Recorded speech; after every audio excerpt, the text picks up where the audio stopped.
Angin malam berdesir pelan, menyelinap di antara celah-celah ventilasi kayu jati yang sudah mulai dimakan usia. Di dalam rumah besar berarsitektur kolonial yang terletak di pinggiran kota itu, Ningsih duduk terpaku di depan meja riasnya. Cahaya lampu kuning temaram memantulkan wajah seorang wanita berusia 47 tahun yang masih menyisakan sisa-sisa kecantikan masa muda. Namun garis-garis halus di sudut matanya tidak bisa berbohong. Garis itu adalah peta dari ribuan hari yang ia lalui dalam ketabahan, juga ribuan malam yang ia habiskan dalam kesunyian. Sudah 5 tahun sejak suaminya, satu-satunya tempatnya bersandar, dipanggil oleh Sang Pencipta. Sejak hari pemakaman itu, rumah ini bukan lagi sebuah tempat berteduh yang hangat, melainkan sebuah kotak besar berisi kenangan yang kadang terasa mencekik. Ningsih adalah sosok yang tangguh. Ia tidak pernah membiarkan tetangga melihatnya menangis. Ia memilih menyibukkan diri di butik jahit kecil yang menyatu dengan bagian depan rumahnya. Di sana, di antara gulungan kain sutra, tumpukan benang warna-warni, dan deru mesin jahit tua, Ningsih mencoba membunuh waktu. Namun pekerjaan hanyalah tameng. Baginya, tantangan terbesar bukanlah melayani pelanggan yang cerewet atau menyelesaikan jahitan kebaya yang rumit, melainkan saat matahari mulai terbenam, ketika butik ditutup dan lampu-lampu jalan mulai menyala. Ningsih harus masuk ke dalam rumah, mengunci pintu, dan berhadapan dengan musuh terbesarnya. Gema suaranya sendiri. Rumah itu terasa terlalu luas. Ruang tamu dengan sofa beludru coklat, ruang makan dengan meja kayu panjang, hingga dapur yang biasanya mengepulkan aroma masakan, kini terasa seperti panggung pertunjukan yang kehilangan penontonnya. Ningsih seringkali sengaja membiarkan televisi di ruang tengah menyala tanpa henti. Bukan untuk ditonton, melainkan hanya agar ada suara manusia yang memecah keheningan. Ia butuh suara itu untuk meyakinkan dirinya bahwa ia belum sepenuhnya hilang dalam kesepian. Anak-anak sudah punya hidup sendiri, Ningsih. Kamu harus kuat, bisiknya pada bayangannya di cermin. Anak sulungnya, seorang perempuan yang sangat ia cintai, kini tinggal di apartemen mewah di pusat kota bersama suaminya. Meskipun jaraknya tidak terlalu jauh, kesibukan dunia modern seringkali hanya menyisakan waktu bagi mereka untuk mampir sebentar di akhir pekan. Membawa cucu kecilnya yang lari ke sana kemari, memberikan kecupan singkat di pipi, lalu kembali pergi saat hari mulai gelap. Setelah mereka pergi, rumah itu terasa 10 kali lebih sunyi dari sebelumnya. Anak keduanya tinggal lebih jauh lagi. Di luar pulau, sibuk dengan bisnis perkebunan yang tak bisa ditinggalkan. Sementara si bungsu masih mengejar mimpi di bangku kuliah kedokteran di Bandung, hanya pulang saat libur panjang tiba. Ningsih paham. Ia mengerti sepenuhnya bahwa burung-burung yang ia besarkan memang harus terbang meninggalkan sarang. Namun, pengertian secara logika tidak pernah bisa mengobati lubang di hatinya. Harapan satu-satunya adalah momen pergantian tahun. Bagi orang lain, itu mungkin hanya pesta kembang api. Namun bagi Ningsih, itu adalah saat di mana sarangnya kembali penuh.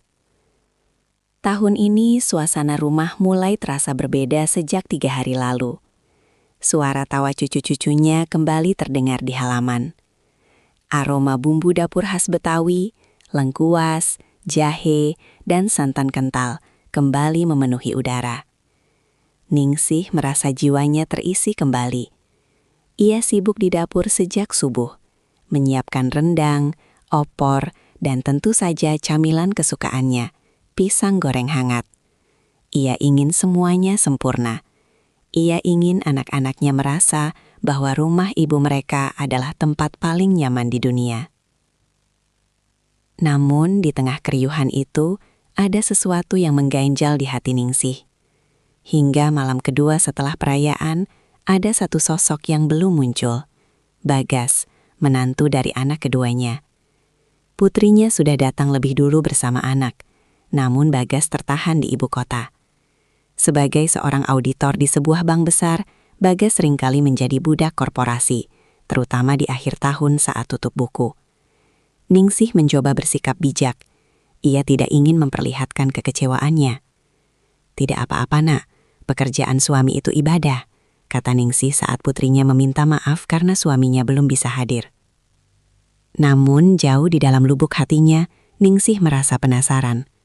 Bagas adalah sosok yang sangat berbeda dari menantu-menantunya yang lain. Pria itu berusia 35 tahun, bertubuh tegap, namun selalu membungkuk sopan jika berbicara. Masalahnya, Bagas hampir tidak pernah berbicara kecuali ditanya. Ia adalah pria yang pendiam, seolah-olah ada rahasia atau beban berat yang ia simpan rapat di balik tatapan matanya yang teduh. Selama bertahun-tahun menjadi mertua, Ningsih selalu merasa ada tembok yang tak terlihat antara dirinya dan Bagas. Bagas tidak pernah mengeluh, tidak pernah berdebat, dan selalu mengikuti apapun keinginan istrinya tanpa banyak protes. Namun Ningsih, dengan insting seorang wanita yang sudah banyak makan asam garam kehidupan, bisa merasakan bahwa kebisuan Bagas bukanlah tanda bahwa ia kosong, melainkan tanda bahwa ia terlalu penuh. Penuh oleh sesuatu yang tidak tahu bagaimana cara mengeluarkannya. Malam semakin larut. Di luar, suara sisa-sisa kembang api sesekali masih terdengar di kejauhan. Anak-anak Ningsih sudah mulai masuk ke kamar masing-masing setelah seharian bercengkrama. Ningsih sendiri masih duduk di ruang tengah, menatap jam dinding yang jarumnya berdetak seirama dengan detak jantungnya yang gelisah. Rumah ini kembali sunyi secara perlahan, satu persatu lampu kamar dipadamkan. Ningsih menghela napas panjang. Ia bangkit dari duduknya, merapikan toples-toples kue kering yang isinya sudah berkurang setengah. Ia merasa senang melihat rumahnya ramai, namun ia juga tahu bahwa keramaian ini hanya pinjaman. Dalam beberapa hari, mereka semua akan pergi lagi, dan ia akan kembali menjadi janda tua yang menunggu telepon dari anak-anaknya. Tiba-tiba, suara deru mobil terdengar di halaman depan. Lampu sorot mobil menembus kaca jendela ruang tamu, menyapu dinding-dinding kayu jati dengan cahaya putih yang tajam. Ningsih menoleh, jantungnya berdebar sedikit lebih cepat.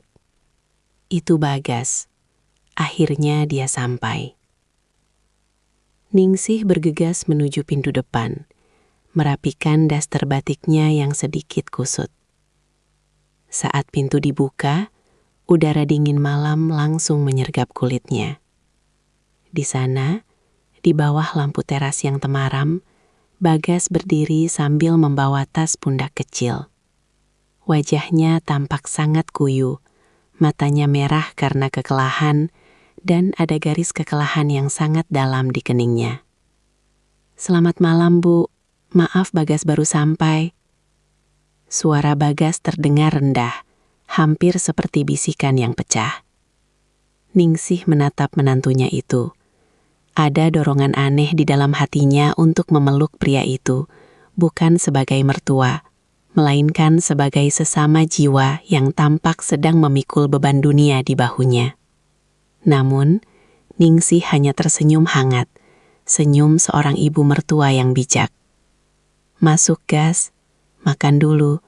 Ibu punya pisang goreng dan kopi kalau kamu mau," jawab Ningsih. Bagas hanya tersenyum tipis, senyum yang sangat kaku. Ia mengangguk pelan, lalu melangkah masuk ke dalam rumah. Ningsih menutup pintu jati yang berat itu, menguncinya rapat-rapat. Ia tidak tahu bahwa dengan mengunci pintu itu, ia juga baru saja mengunci dirinya sendiri dalam sebuah rangkaian kejadian yang akan mengubah hidupnya selamanya. Di ruang tengah yang remang-remang itu, Gema sunyi yang tadi ia takuti perlahan menghilang, digantikan oleh kehadiran sosok pria yang diam-diam menyimpan badai di dalam dadanya. Dan di malam yang dingin itu, benih dari sebuah rahasia besar mulai tertanam di balik dinding rumah jati milik Ningsih. Malam kelima setelah puncak perayaan Tahun Baru, biasanya membawa suasana melankolis di rumah Ningsih. Keriuhan yang sebelumnya memuncak, kini mulai menyusut, menyisakan tumpukan piring kotor dan sisa-sisa bungkusan kado yang berserakan.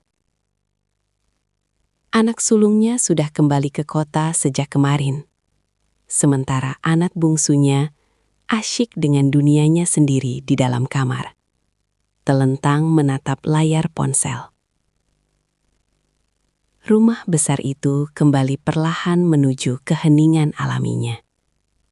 Sebuah kesunyian yang bagi Ningsih terasa seperti sahabat lama yang tak diinginkan. Di tengah suasana yang mulai mendingin itu, kehadiran Bagas menjadi satu-satunya dinamika yang tersisa. Sejak kedatangannya yang larut malam tempo hari, Bagas seolah-olah melebur menjadi bayangan. Ia bangun pagi-pagi sekali, membantu menyapu halaman tanpa diminta. Lalu duduk di pojok teras dengan segelas kopi yang dibiarkan dingin. Sementara matanya menatap kosong ke arah kebun mangga di samping rumah. Ningsih sering memperhatikannya dari balik tirai jendela butiknya. Ada sesuatu pada cara Bagas duduk. Bahu yang merosot, punggung yang tegang, yang membuat Ningsih merasa pria itu sedang tidak berada di sana. Tubuhnya di rumah Ningsih, tapi jiwanya seolah terjebak di ruang audit yang penuh angka, atau di tengah kemacetan yang tak berujung. Ningsih merasa iba, sebuah perasaan yang seharusnya wajar bagi seorang mertua. Namun ada bumbu penasaran yang mulai merayap di benaknya. Dia pria yang baik, tapi seperti ada sesuatu yang patah di dalamnya. Gumam Ningsih sambil menusukkan jarum ke kain bludur hitam yang sedang ia kerjakan. Malam itu, jam dinding jati di ruang tengah berdentang 12 kali. Suaranya berat dan berwibawa, menggema ke setiap sudut ruangan yang gelap. Ningsih terbangun dari tidurnya, bukan karena suara jam, tapi karena rasa haus yang mendesak dan gelisah yang tak kunjung padam. Ia bangkit dari tempat tidur, merapikan rambutnya yang sedikit berantakan, dan menyampirkan kain selendang di bahunya untuk menghalau dingin. Saat ia melangkah menuju dapur, ia melihat cahaya remang-remang berasal dari ruang tengah. Televisi menyala tanpa suara, menampilkan gambar-gambar bergerak yang hanya memberikan bias cahaya biru pada dinding. Di sana, di atas sofa coklat tua yang mulai kusam, Bagas duduk terdiam. Ia tidak sedang menonton, ia hanya menatap layar kosong itu dengan pandangan yang paling hampa yang pernah Ningsih lihat seumur hidupnya. Ningsih terhenti sejenak di ambang pintu dapur. Ia ragu untuk menyapa, takut merusak keheningan yang tampaknya sedang dinikmati, atau mungkin justru sedang menyiksa menantunya itu. Namun, perutnya terasa lapar, dan ia ingat masih ada beberapa sisir pisang kepok di atas meja makan. Bagas, belum tidur? Suara Ningsih memecah kesunyian, lembut namun cukup mengejutkan di tengah malam yang mati. Bagas tersentak kecil. Ia menoleh dengan gerakan kaku, seolah-olah lehernya sudah lama tidak digerakkan. Begitu melihat Ningsih, ia segera memperbaiki posisi duduknya dan mencoba memaksakan sebuah senyuman. Senyuman yang terlihat sangat melelahkan. Ibu, belum Bu. Mata saya belum mau diajak kompromi, jawab Bagas dengan suara serak. Ningsih berjalan mendekat. Ibu juga sama, haus sekalian mau goreng pisang. Kamu mau? Dari tadi sore belum makan banyak kan? Ibu lihat piringmu tadi masih sisa. Bagas tampak ragu sejenak. Namun aroma pisang kepok yang sudah ranum di atas meja seolah menjadi undangan yang sulit ditolak. Boleh Bu, biar saya bantu. Gak usah, kamu duduk saja di situ. Biar ibu yang kerjakan. Sudah biasa ibu mah, jam segini masih melek. Tolak Ningsih halus. Ningsih melangkah ke dapur, menyalakan kompor gas yang memercikan api biru di kegelapan. Ia mulai mengupas pisang, membelahnya menjadi 2, lalu mencelupkannya ke dalam adonan tepung terigu yang sudah ia campur dengan sedikit garam dan vanili. Suara desisan minyak panas saat pisang dimasukkan ke dalam wajan menjadi satu-satunya melodi di dapur itu. Bau harum pisang goreng yang manis segera memenuhi ruangan, mengalahkan bau apek debu di sudut-sudut rumah tua. Beberapa menit kemudian, Ningsih keluar membawa sepiring besar pisang goreng yang masih mengepulkan uap panas, dan 2 gelas teh tawar hangat. Ia meletakkan nampan itu di meja rendah di depan Bagas, lalu duduk di kursi rotan di samping sofa. Ayo dimakan, mumpung masih hangat. Kalau sudah dingin, tepungnya keras, ajak Ningsih. Bagas mengambil 1 potong, meniupnya pelan, lalu menggigitnya. Enak Bu, pas manisnya. Mereka makan dalam diam selama beberapa saat. Hanya terdengar bunyi renyah dari tepung yang digigit dan detak jam dinding yang seolah semakin nyaring karena tidak ada suara lain. Ningsih memperhatikan Bagas dari sudut matanya. Di bawah cahaya televisi yang redup, Bagas terlihat lebih muda, namun juga lebih rapuh. Ada garis-garis kehitaman di bawah matanya, tanda dari malam-malam panjang yang dilewati tanpa istirahat yang cukup.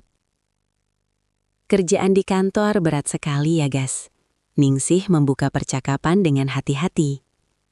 Ia tahu pria pendiam seperti Bagas butuh pancingan yang lembut untuk bisa bicara. Bagas menghela napas panjang, sebuah napas yang terdengar seperti beban bertonton sedang diangkat sejenak dari dadanya. Begitulah Bu, akhir tahun selalu jadi masa yang paling gila. Semua angka harus benar, semua laporan harus beres.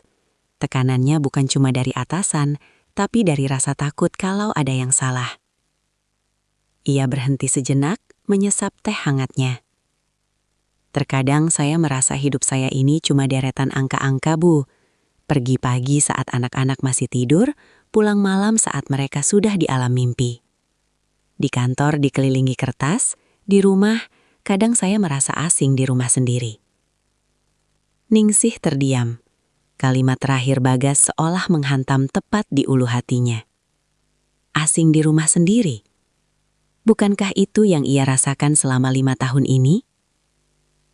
Meski ini adalah rumahnya, rumah tempat ia membesarkan anak-anaknya, ia seringkali merasa seperti tamu di sebuah bangunan kosong yang luas. Ibu mengerti, bisik Ningsih. Suaranya sedikit bergetar. Ibu sudah 5 tahun tinggal di sini sendirian. Kadang ibu bicara sama mesin jahit cuma supaya telinga ibu dengar suara manusia. Kesepian itu, dia tidak peduli kita punya uang atau punya keluarga. Dia cuma tahu cara masuk dan tinggal di dalam hati. Bagas menoleh, menatap mertuanya dengan tatapan yang berbeda dari sebelumnya.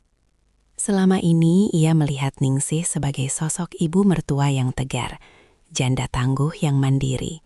Ia tidak pernah menyangka bahwa di balik kebaya rapi dan senyum ramahnya, Ningsih menyimpan luka sunyi yang sama besarnya dengan kegelisahan yang ia miliki.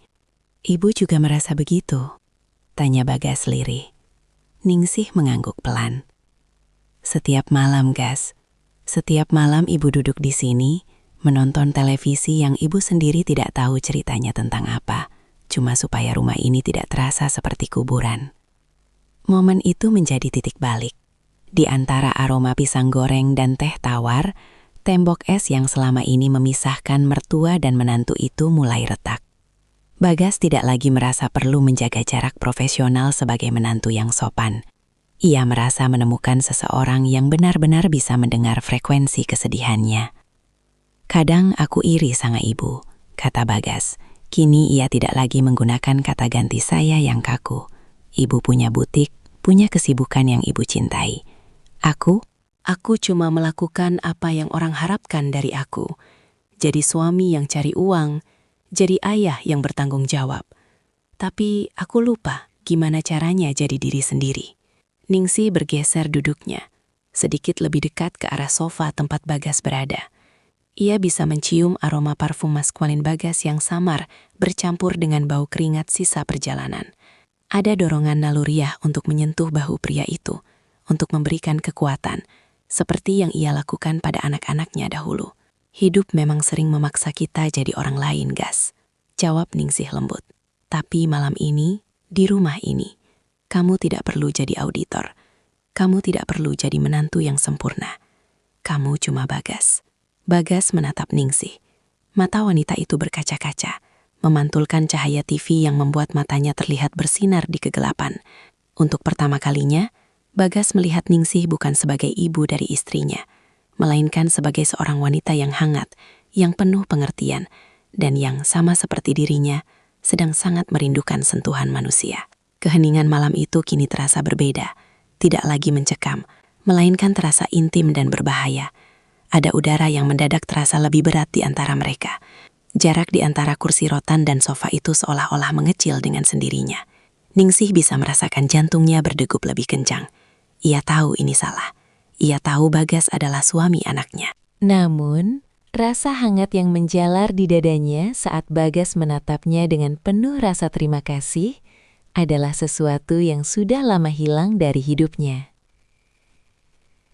Dan bagi Ningsih, di malam yang sunyi ini, rasa hangat itu terasa jauh lebih nyata daripada norma apapun yang pernah ia pelajari.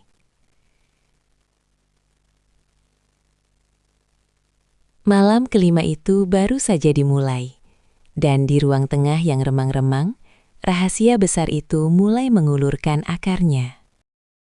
Di ruang tengah yang remang-remang itu, waktu seolah berhenti berputar. Sepiring pisang goreng yang tadi mengepulkan uap panas, kini mulai mendingin. Namun udara di sekitar Ningsih dan Bagas justru terasa semakin memanas. Televisi masih menyiarkan gambar-gambar tanpa suara, membiarkan cahaya biru dan putih menari-nari di wajah mereka bergantian, menciptakan bayangan yang dramatis pada dinding-dinding kayu jati. Bagas menghela napas panjang. Sebuah suara yang terdengar begitu berat di tengah keheningan malam yang mati. Ia menatap gelas teh tawarnya yang tinggal separuh, seolah mencari jawaban atas kegelisahan hidupnya di dalam genangan air coklat itu. Ibu tahu tidak, suara Bagas memecah kesunyian, lebih rendah dan lebih parau dari sebelumnya. Di kantor, semua orang menganggap saya mesin. Di rumah, istri saya menganggap saya bank berjalan. Kadang saya ingin sekali berteriak, bertanya pada diri sendiri, lalu Bagas itu siapa? Di mana Bagas yang dulu suka menggambar, yang dulu suka duduk diam di pinggir sungai hanya untuk melihat air mengalir? Ningsih mendengarkan dengan seluruh jiwanya. Ia tidak memotong. Sebagai seorang wanita yang telah menghabiskan puluhan tahun mendengarkan deru mesin jahit, ia tahu betul perbedaan antara suara yang hanya sekadar bicara dan suara yang berasal dari lubuk hati yang terluka. Dunia ini memang kejam, Gas, sahut Ningsih lirih. Ia memberanikan diri untuk menggeser posisi duduknya dari kursi rotan ke tepi sofa, sedikit lebih dekat dengan Bagas.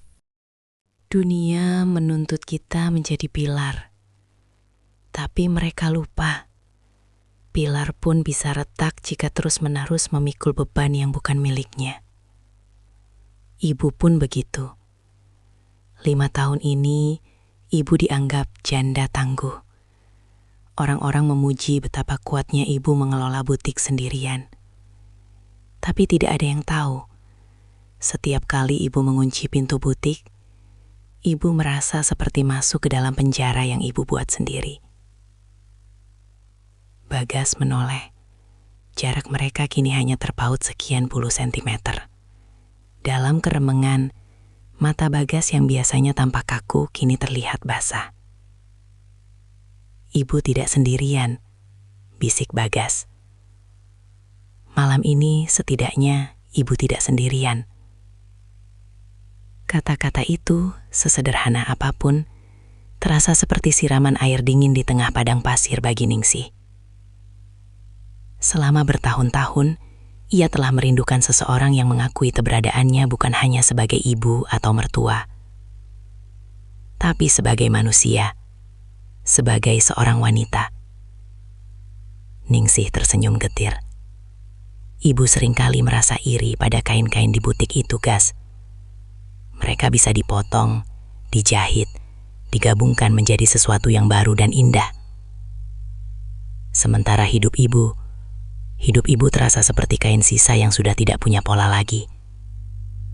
Hanya potongan-potongan kecil yang menunggu waktu untuk dibuang. Bagas tiba-tiba meletakkan gelasnya di meja dengan sedikit hentakan. Ia memutar tubuhnya menghadap Ningsih sepenuhnya. "Jangan bicara begitu, Bu. Ibu adalah satu-satunya orang di rumah ini yang membuat aku merasa benar-benar pulang. Istriku." Dia baik, tapi dia terlalu sibuk dengan dunianya, dengan standar hidupnya, dengan anak-anak. Hanya ibu yang bertanya bagaimana kabarku. Hanya ibu yang menyiapkan makanan kesukaanku tanpa aku minta. Tangan Bagas yang besar dan kasar karena kerja keras bergerak ragu-ragu di atas sofa, lalu tanpa sadar menyentuh jemari Ningsih yang sedang meremas kain selendangnya. Sentuhan itu hanya sesaat, namun efeknya seperti sengatan listrik yang menjalar ke seluruh saraf Ningsih. Jantungnya berdebar kencang, sebuah sensasi yang ia pikir sudah mati terkubur bersama suaminya. Ningsih tidak menarik tangannya. Itu adalah kesalahan pertamanya.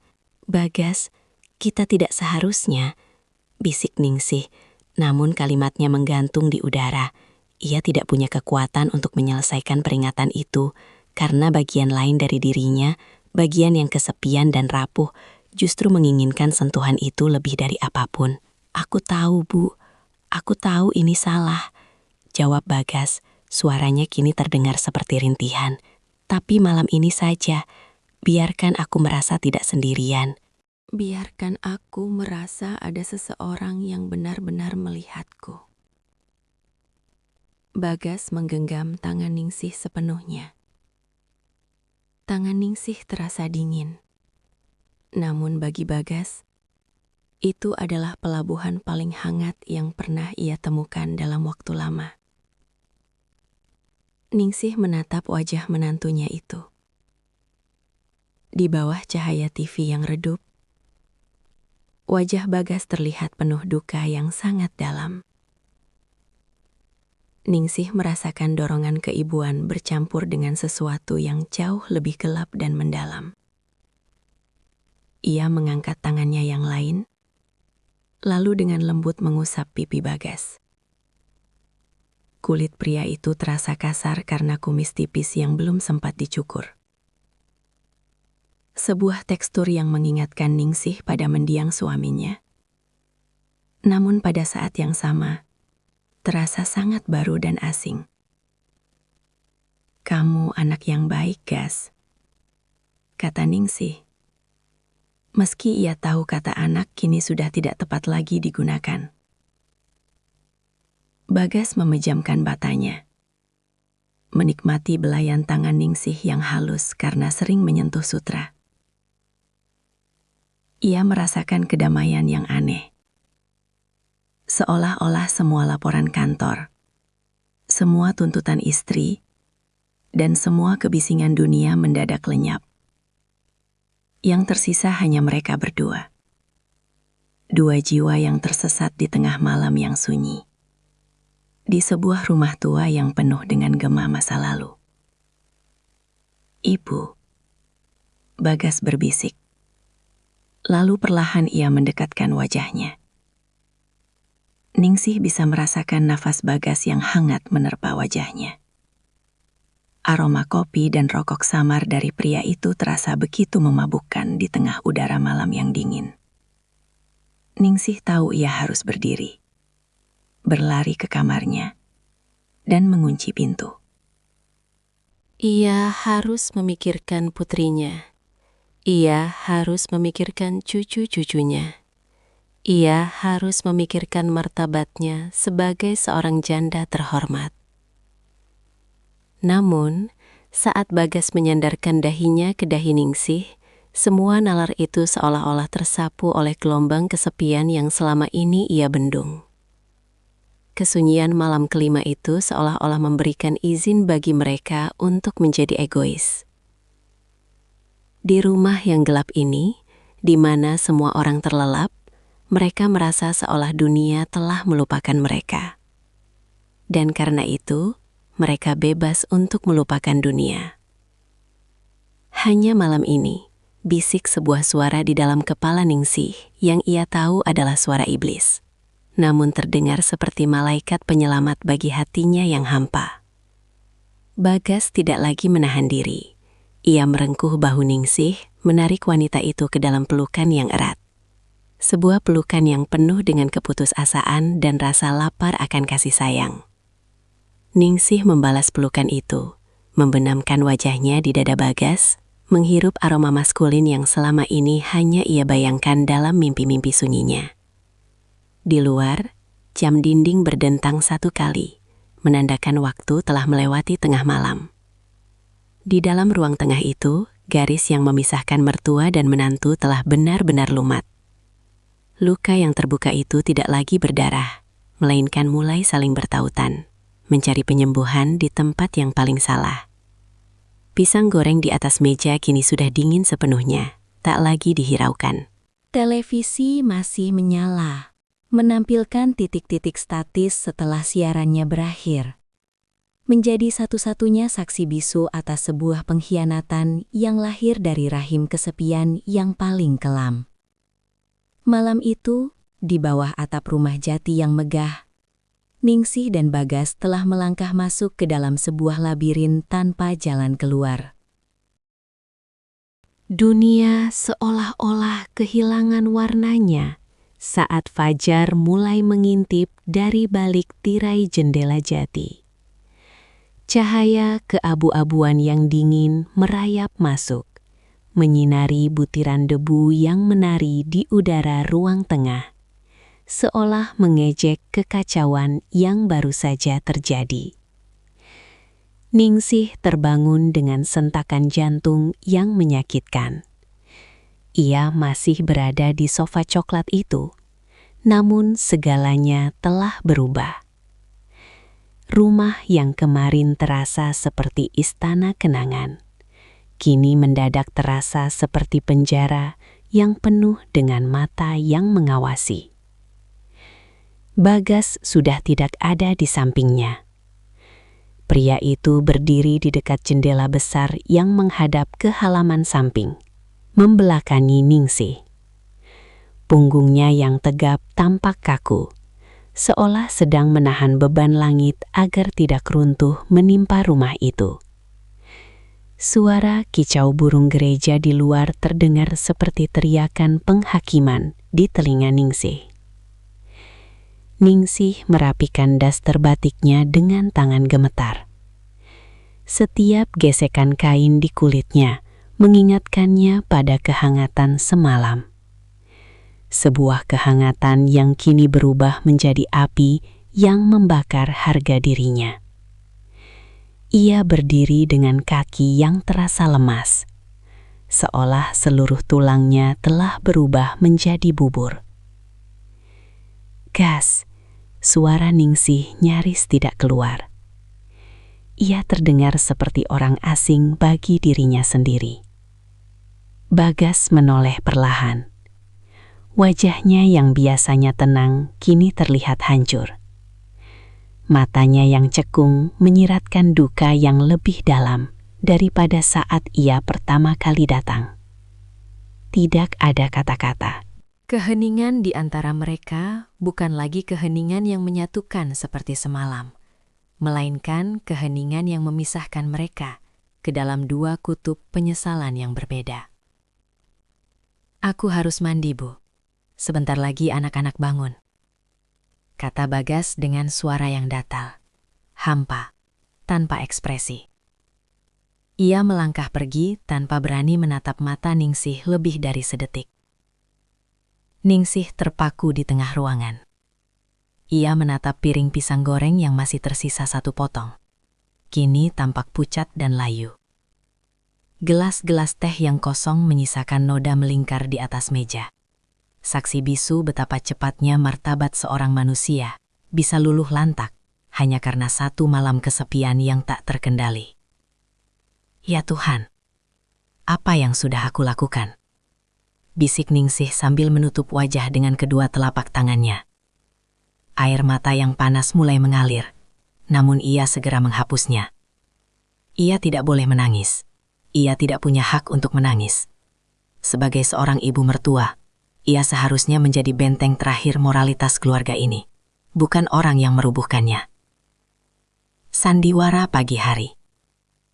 1 jam kemudian, rumah itu mulai hidup. Suara pintu kamar yang dibuka, gemericik air dari kamar mandi, dan celoteh cucu-cucunya mulai memenuhi udara. Ningsih berada di dapur, bergerak seperti robot.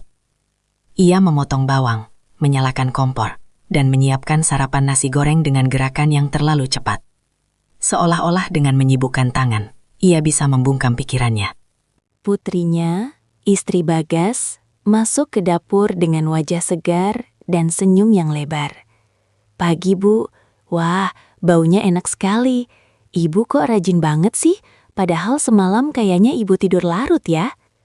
Jantung Ningsih seakan berhenti berdetak sesaat. Ia membelakangi putrinya, pura-pura sibuk mengaduk nasi di penggorengan. "Iya, Nak. Ibu cuma mau memastikan kalian sarapan enak sebelum nanti bersiap-siap pulang." "Bagas mana, Bu? Tadi aku bangun dia sudah tidak ada di kamar," tanya putrinya sambil mengambil gelas untuk membuat kopi. Tadi ibu lihat dia di depan, mungkin cari udara segar," jawab Ningsih. Suaranya terdengar kaku di telinganya sendiri, namun putrinya tampaknya tidak menyadari ada nada yang salah. Tak lama kemudian, Bagas masuk ke ruang makan. Ia sudah berpakaian rapi, rambutnya basah, disisir ke belakang, tampak seperti menantu teladan yang selalu dibanggakan keluarga. Ia duduk di meja makan, mengambil piring, dan mulai menyendok nasi goreng tanpa banyak bicara. Ningsih meletakkan piring tambahan di tengah meja. Saat tangannya bergerak, ia secara tidak sengaja bersentuhan dengan lengan Bagas. Hanya sepersekian detik, namun sensasinya seperti ledakan. Ningsih segera menarik tangannya kembali, wajahnya memanas. Ia melirik Bagas, namun pria itu tetap menunduk, fokus pada makanannya seolah-olah nasi goreng itu adalah hal paling penting di dunia. "Pak, kok diam saja? Kurang tidur ya?" tanya sang istri sambil mengusap pundak Bagas dengan mesra. Bagas tersedak sedikit, lalu mengangguk. "Iya, agak pusing sedikit. Mungkin karena perjalanan kemarin." Ningsih yang berdiri di dekat wastafel merasa dadanya sesak. Melihat putrinya menyentuh Bagas dengan penuh kasih sayang, membuatnya merasa seperti seorang kriminal. Ia merasa seperti pencuri yang telah mengambil sesuatu yang bukan haknya. Dan kini ia harus berdiri di sana, menonton pemilik aslinya menikmati apa yang tersisa. Ketegangan yang tersembunyi. Sepanjang pagi itu, suasana rumah terasa sangat mencekam bagi Ningsih dan Bagas. Di permukaan, semuanya tampak normal. Anak-anak bermain, cucu-cucu tertawa, dan obrolan tentang rencana kepulangan mengalir lancar. Namun, di bawah permukaan itu, ada arus bawah yang sangat kuat. Setiap kali mata Ningsih dan Bagas tidak sengaja bertemu, ada percikan ketegangan yang membuat udara seolah-olah berlistrik. Ada rahasia besar yang menggantung di antara mereka. Sebuah rahasia yang jika meledak, akan menghancurkan hidup semua orang yang ada di ruangan itu. Ningsih berusaha keras untuk tidak menunjukkan gelagat aneh. Ia berbicara lebih banyak dari biasanya, tertawa pada lelucon cucunya dengan sedikit terlalu keras, dan terus-menerus bergerak. Ia takut, jika ia diam barang sedetik saja, wajahnya akan mengkhianati perasaannya. Ia takut orang-orang akan melihat sisa-sisa malam itu di matanya yang sembab. Sementara itu, Bagas kembali ke sifat aslinya, pendiam. Namun kali ini, pendiamnya terasa berbeda. Ia bukan lagi pendiam karena lelah atau tertutup, melainkan pendiam karena takut. Ia menghindari kontak mata dengan Ningsih sebisa mungkin. Namun, justru itulah yang membuat suasana semakin aneh bagi Ningsih. Penolakan Bagas untuk menatapnya justru menegaskan bahwa apa yang terjadi semalam adalah nyata, bukan sekedar mimpi buruk yang bisa dihapus. Menjelang siang, saat anak-anak sedang berkemas di kamar, Ningsih pergi ke teras samping untuk mengambil jemuran kain serbet. Di sana, ia menemukan Bagas sedang berdiri sendirian, merokok dengan terburu-buru. "Gas," panggil Ningsih lirih. Bagas menoleh, matanya terlihat liar sesaat sebelum kembali layu. "Bu, kita tidak bisa melakukan ini. Ini salah. Ini gila. Ibu tahu, Gas. Ibu tahu," jawab Ningsih dengan suara yang hampir pecah. "Kita harus melupakan semuanya. Anggap saja semalam tidak pernah terjadi. Demi mereka, Gas. Demi anak-anak." Bagas membuang puntung rokoknya dan menginjaknya dengan keras. "Bagaimana caranya melupakan sesuatu yang terasa begitu nyata, Bu? Setiap kali aku melihat istriku, aku merasa seperti iblis. Kamu harus bisa, Gas. Kamu harus kuat." Ningsih mendekat satu langkah, namun segera berhenti. Ia menyadari bahwa jarak di antara mereka kini bukan lagi sekedar jarak fisik, melainkan jurang moral yang sangat dalam. "Ibu akan menyimpan ini sampai mati. Kamu juga harus begitu. Jangan pernah katakan pada siapapun. Selamanya." Bagas hanya menatap Ningsih dengan pandangan yang penuh penderitaan. Ia ingin berkata sesuatu, mungkin sebuah permintaan maaf, atau mungkin sebuah pengakuan bahwa ia tidak menyesal sepenuhnya. Namun, suara putrinya yang memanggil dari dalam rumah memutus momen itu. "Pah, tolong bantu angkat kopar." Bagas menarik napas panjang, merapikan bajunya, dan kembali memakai topeng menantu sempurna. Ia berjalan melewati Ningsih tanpa menoleh lagi. Ningsih berdiri mematung di teras, memeluk serbet-serbet bersih di dadanya, merasakan air mata yang akhirnya jatuh membasahi kain itu. Ia menyadari bahwa mulai hari ini, kesepian yang ia rasakan akan memiliki rasa yang baru. Bukan lagi kesepian karena ditinggalkan, melainkan kesepian karena menyimpan rahasia yang paling kelam. Ia telah menyelamatkan keluarganya dari kehancuran dengan kesepakatan diam ini. Namun ia telah menghancurkan jiwanya sendiri dalam prosesnya. Ambang jurang itu masih ada di sana, menganga lebar. Dan Ningsih tahu, meskipun ia tidak jatuh ke dalamnya, ia akan selamanya berdiri di tepiannya, menatap kegelapan yang ia buat sendiri. Mobil SUV perak milik Bagas perlahan bergerak mundur, meninggalkan jejak ban di atas tanah halaman yang masih basah oleh embun pagi. Ningsih berdiri di teras, tangannya melambai dengan kaku, sementara wajahnya dipaksa untuk tetap mengulas senyum terbaik yang bisa ia ciptakan. Di dalam mobil itu, putrinya melambaikan tangan dengan riang, sementara cucu-cucunya menempelkan wajah ke kaca jendela sambil berteriak, "Dadah nenek, nanti main lagi ya. Hanya Bagas yang tidak menoleh. Matanya terpaku lurus ke depan. Kedua tangannya mencengkram kemudi dengan begitu kuat hingga buku-buku jarinya memutih. Bagi dunia luar, itu adalah pemandangan perpisahan keluarga yang manis. Namun bagi Ningsih, deru mesin mobil itu terdengar seperti lonceng kematian bagi ketenangan jiwanya. Begitu mobil itu hilang di tikungan jalan, Ningsih menurunkan tangannya. Seketika itu juga, senyumnya luruh, digantikan oleh gurat kelelahan yang luar biasa. Ia berbalik dan masuk ke dalam rumah. Saat pintu jati itu tertutup dengan suara dentum yang berat, Ningsih merasa seolah-olah seluruh oksigen di dalam rumah itu mendadak lenyap. Rumah itu kembali sunyi. Namun, ini bukan sunyi yang biasa ia kenal. Bukan lagi sunyi yang kosong, melainkan sunyi yang berisik oleh tuduhan. Setiap sudut ruangan seolah-olah memiliki mata dan mulut yang berbisik, menghakiminya atas apa yang terjadi di sofa ruang tengah beberapa jam yang lalu. Saksi bisu yang menghakimi.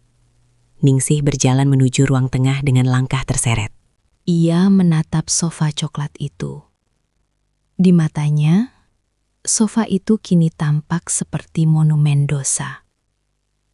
Ia bisa melihat bayangan dirinya dan Bagas di sana. Dua manusia yang kalah oleh kerapuhan. Dengan gerakan kasar, Ningsih mengambil bantal sofa yang sedikit miring dan menepuk-nepuknya dengan tenaga berlebih. Seolah-olah dengan merapikannya, ia bisa menghapus sisa-sisa keberadaan mereka di sana. Ia kemudian bergegas ke dapur. Ia mencuci piring-piring sisa sarapan dengan gerakan yang kalap. Sabun berbusa melimpah. Air mengucur deras. Namun tidak ada yang bisa membersihkan rasa kotor yang ia rasakan di balik kulitnya sendiri. Astaghfirullah. Astaghfirullah. Bisiknya berulang-ulang. Suaranya pecah, beradu dengan denting piring yang beradu dengan wastafel. Setiap kali ia memejamkan mata, ia melihat wajah putrinya. Putrinya yang begitu bangga padanya. Putrinya yang selalu berkata, "Ibu adalah inspirasiku. Aku ingin setegar ibu." Kata-kata itu kini terasa seperti belati yang dihunuskan tepat ke jantungnya. Ia merasa seperti serigala berbulu domba yang baru saja memangsa kebahagiaan anaknya sendiri dalam satu malam kegilaan. Candu yang menyesakan. Namun, di tengah rasa jijik pada dirinya sendiri, ada sisi gelap di hati Ningsih yang menolak untuk melupakan. Ingatan tentang bagaimana Bagas menatapnya, bagaimana pria itu mendengarkan keluh kesahnya, seolah dia adalah wanita paling penting di dunia, masih memberikan kehangatan yang sisa-sisanya masih tertinggal di dadanya.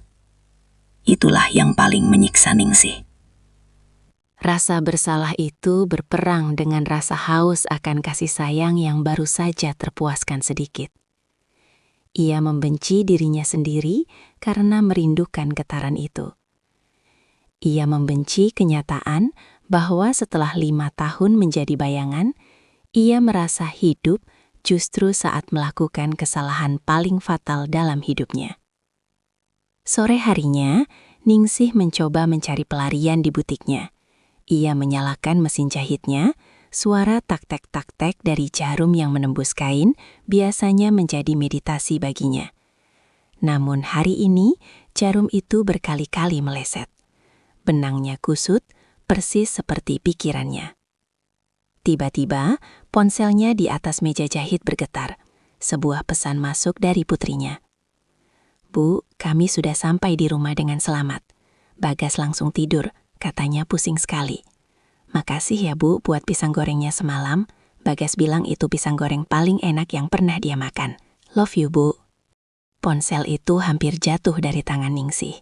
Kalimat Bagas bilang itu pisang goreng paling enak terasa seperti sindiran yang sangat tajam. Apakah Bagas mengatakannya dengan rasa bersalah, atau apakah itu kode rahasia di antara mereka?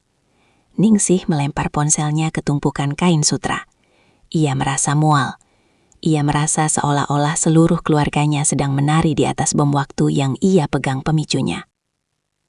Doa di atas sajadah yang basah. Malam tiba dan ketakutan Ningsih memuncak.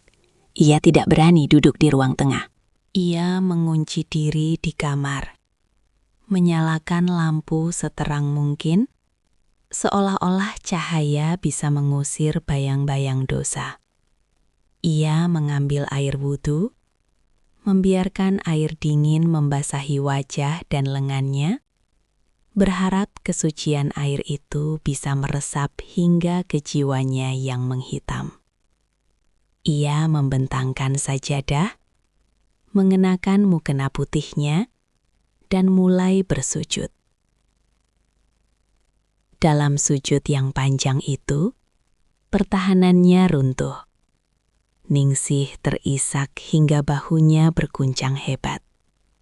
Di atas kain sajadah itu, ia mengadu pada Sang Pencipta.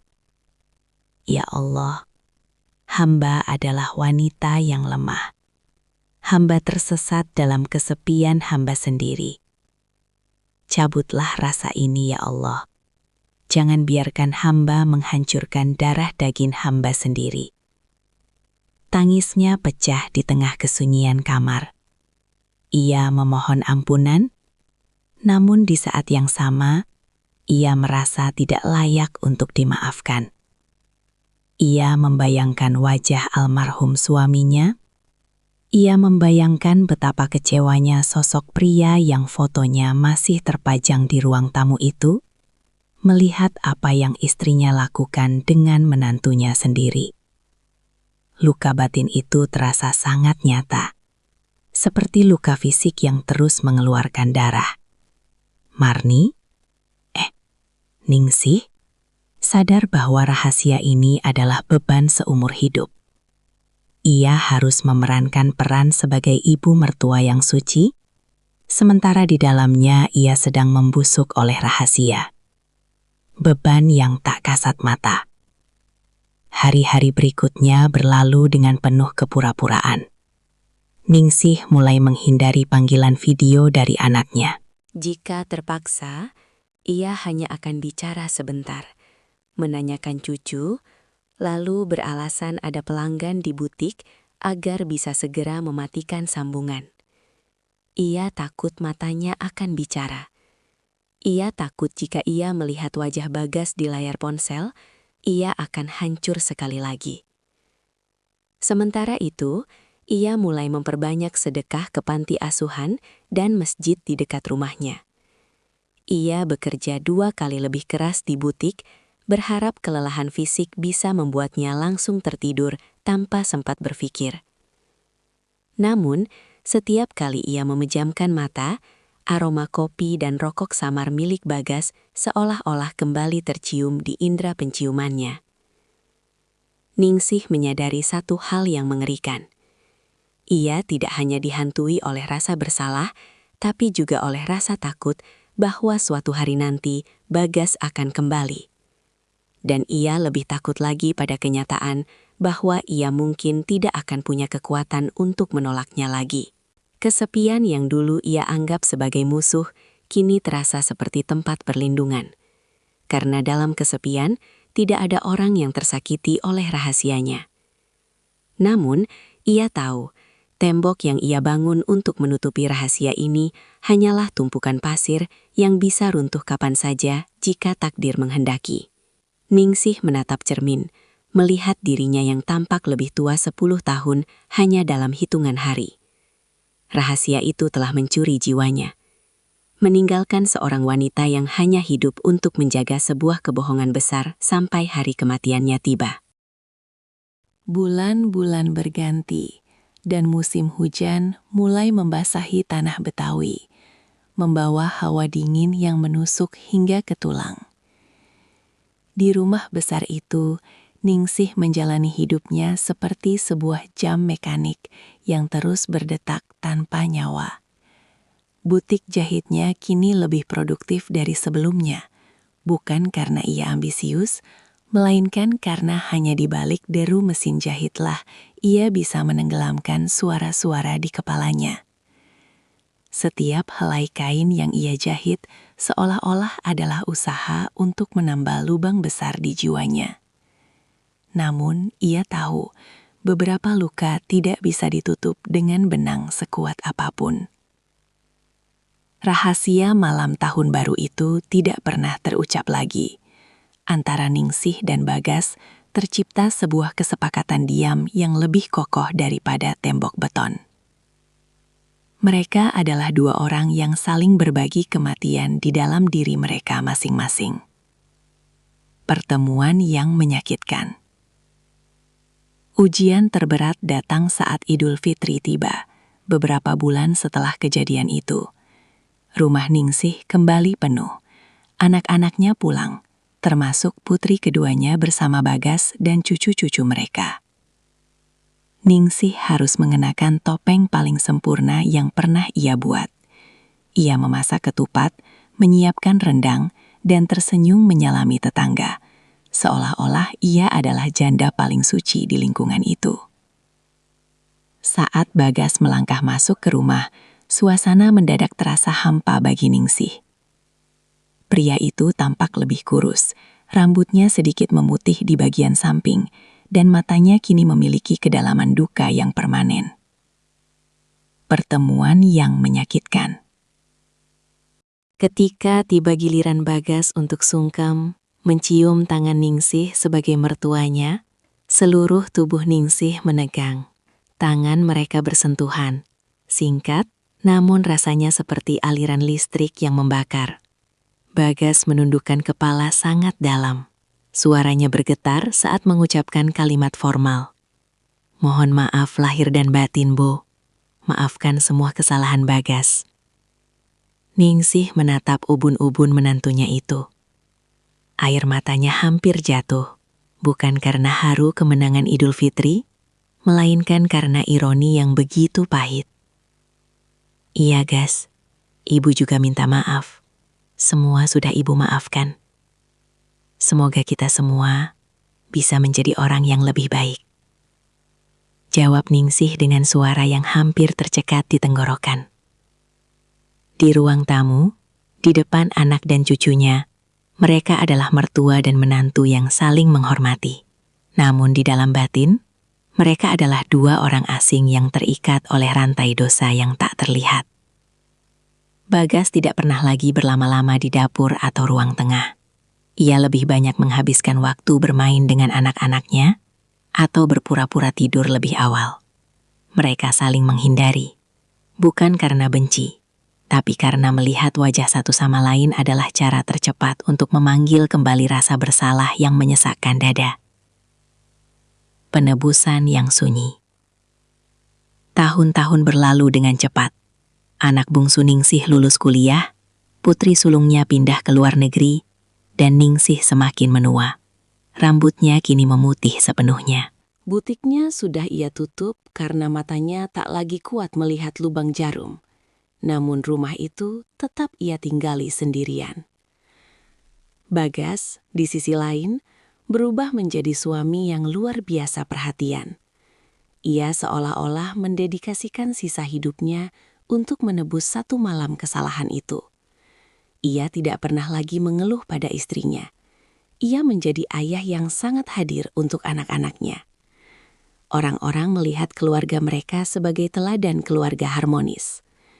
Namun, setiap kali Bagas duduk sendirian di kantornya yang mewah, ia seringkali termenung menatap ke arah jendela, teringat pada aroma pisang goreng dan kehangatan yang pernah ia temukan di rumah mertuanya. Ningsih pun mencari jalannya sendiri. Ia menjadi lebih religius. Ia menghabiskan waktunya di masjid, membantu mengajar mengaji anak-anak yatim, dan menyedekahkan hampir seluruh harta peninggalan suaminya. Ia berharap Tuhan melihat usahanya untuk membersihkan noda yang tak terlihat itu. Namun setiap kali ia bersujud, bayangan malam itu tetap muncul, bukan sebagai kenangan manis, melainkan sebagai pengingat akan kerapuhan manusia. Senja yang tak terelakkan. Suatu sore di usianya yang ke-65, Ningsih duduk di kursi rotan di teras samping, tempat ia dan Bagas pernah berbicara. Ia menatap matahari yang perlahan tenggelam, mewarnai langit dengan semburat jingga dan ungu yang megah. Tubuhnya mulai sering sakit-sakitan, dan ia tahu waktunya mungkin tidak lama lagi.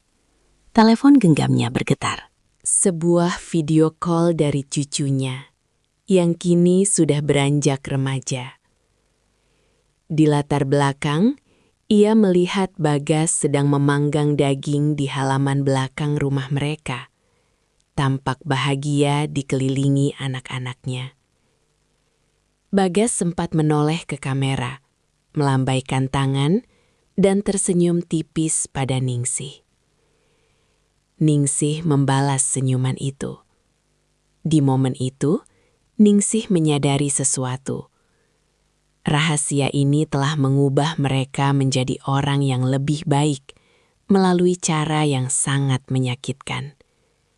Mereka menjadi lebih rendah hati, lebih waspada terhadap godaan, dan lebih menghargai keluarga, karena tahu betapa mudahnya semua itu dihancurkan. Rahasia ini akan mati bersamaku, bisik Ningsih pada angin senja.